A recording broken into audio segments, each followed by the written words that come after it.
Hey folks, here is the quick secondary lesson dealing with incumbents and dealing with term limits. So basically, you need to know the vocabulary word incumbent. An incumbent is anybody who is already in office running for re-election. So that's a key vocabulary term to know. And so once you know that incumbents are people who are running for re-election, then the question is, once you get elected, do incumbents always win? And do they basically win until they want to stop winning? And pretty much the answer is going to be a yes for that. I want to first show you this statistic. Let's start with first the House. And if I were to ask you to identify a trend in this chart, go ahead and press pause and figure out what you would say for the trend. So here's what I would be looking for. You'd have to say from 1964 to 2012, the House re-election rates were consistently above 80%, ranging from 82% all the way up to near 99%. That is a perfect answer because I am using the X and Y axis in my answer. The trend is all the way across the board. I'm not just looking at specific areas, and that trend is above 80%. And then a conclusion, if I had a question, draw a conclusion. So remember, drawing a conclusion means why is the trend happening, or what is an impact of the trend. You could say the why is this trend happening, and you could say, for instance, gerrymandering. Gerrymandering basically creates uber Republican or uber Democratic districts, which makes it very easy for those incumbents to win. An impact of this is that you don't get very many new people in Congress, and therefore you can have stale ideas, or new ways of looking at things aren't usually done by Congress because you've got the same people in office. So those are some ways that you could do the conclusion. For Senate re-election, they also have pretty high re-election rates, but you'll notice that they are a little bit less. So if I were asking you to identify a trend, you would say from 1964 to 2012, the re-election rates for the Senate were consistently above 60%, ranging from 60%, again, all the way up to 95%. Now, you do have 1 year where it was below, but again, looking at the overall trend, it was all the way across. You could also say, if you saw both of them, that Senate re-election rates are consistently lower than House re-election rates. That would be another trend that you could say. As far as drawing the conclusion, why are Senate races lower, or why do they have only a 60%? You could say that Senate races are for the entire state, and therefore states are not gerrymandered, so Senate races tend to be more competitive. Or you could also say that because of the lower re-election rates, that the Senate often has newer blood in it, and so therefore they may not be as stale. Here's a political cartoon, and usually when a political cartoon, they will ask you in a quantitative analysis is what is the point of view of the artist. And basically the point of view of the artist is that only 1 out of 10 approves Congress, and it's usually the crazy one. And so this is a negative look on Congress. It's a negative look on people who like Congress. And so that's how you would describe the point of view of the artist. Why is it that incumbents get reelected so often? Well, first of all, House members, remember, are directly elected, and senators are directly elected because of the 17th Amendment. So just know that House has always been directly elected, but the senators used to be chosen by state legislators until the 17th Amendment.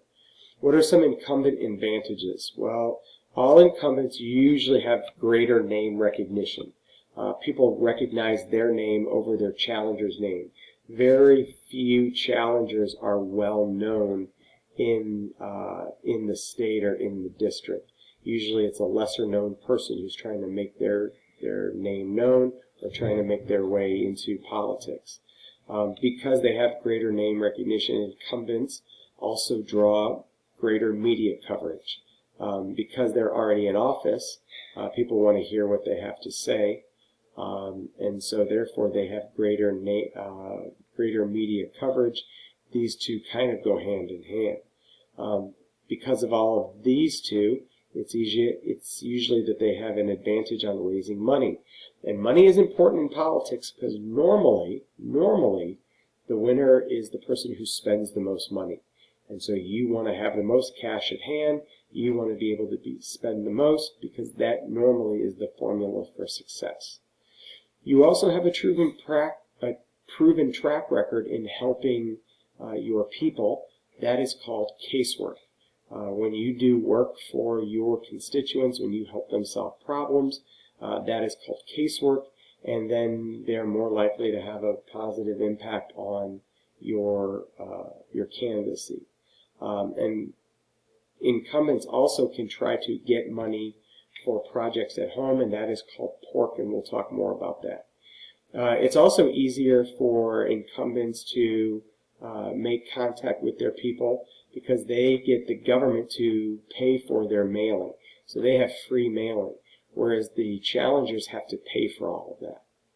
And we've also established that gerrymandering helps in the House.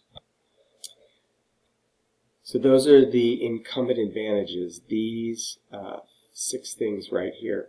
5 of these are for both the House and the Senate. Gerrymandering obviously would just be for the House. For term limits now, basically what I'm going to want you to do is do an argumentative essay about whether or not we should have term limits or not. When you watch this, when you are able to access this PowerPoint, you can watch these 2 videos. These are going to talk to you about reasons why we should have term limits. These are going to highlight both yes and no reasons why. Anti-term limits, I'm going to want you to copy this link down and go to it, or if you go to the PowerPoint, you can just double click on it and open it up. And then once you do those and jot down reasons for and against, I'm going to want you to do a argumentative essay. And let me quickly talk about how I want you to do that. So for the argumentative essay, it's basically a 3-paragraph essay with an extra sentence at the very beginning, and that extra sentence is your thesis. For the thesis, there's a simple formula that I'm going to want you to follow, and that formula goes, although y, x because of 1 and 2. So x is going to be your claim. So the claim here would be either term limits are needed or term limits are not needed. And then your 1 and your 2 are going to be basically your 2 reasons why you think that X is correct. So if you are for term limits, you would be giving 2 reasons why. If you thought term limits were bad, again, you would have 2 reasons why. But you're going to start with although y. So if my X is that term limits are good and that we should have term limits, then my formula would be, although some people do not think term limits are good, term limits are good because of reasons 1 and 2. And so that's what your formula is going to look like. The reason why we do this is then the formula helps you write your paper. So paragraph 1 isn't really a paragraph, it's a sentence. And it's going to be this thesis. Your first body paragraph is going to be reason 1. So that's going to be your first real big paragraph. And then your next body paragraph would be reason 2. And then the last body paragraph is actually going to be something called your refute. So when you have an argumentative essay, you have to refute an argument from the other side. And so this is you're going to pick an argument for the other side and then attack it. Okay? So basically what you're going to do for paragraphs 1 and 2, where you're giving the 2 answers, I would follow this information or this formula. You're going to introduce your evidence as 1. So you'd say basically one reason why term limits are good are blah, blah, blah, blah, blah. Then in the next sentence or 2 sentences, you're going to explain then how that is true. So explain why term limits are good. So term limits are good because of blah, blah, blah. Now you have to explain blah, blah, blah.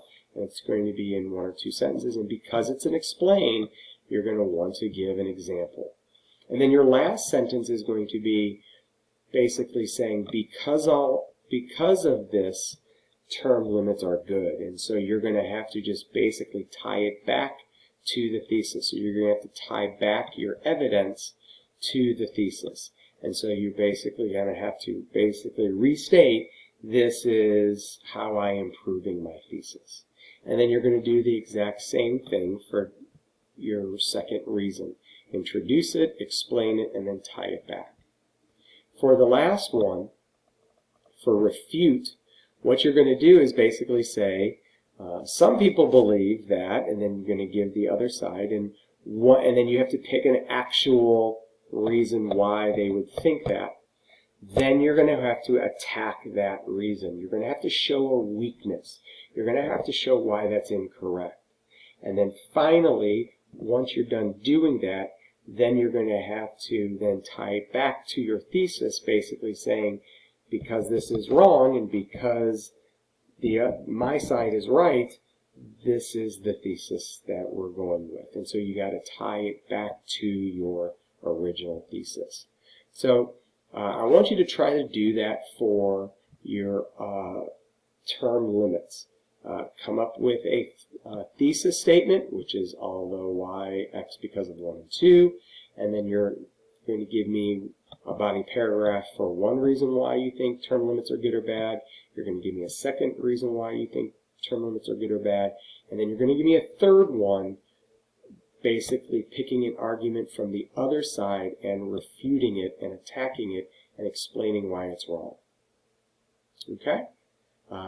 If you have any questions, you can email them to me or see me on the office hours Monday morning.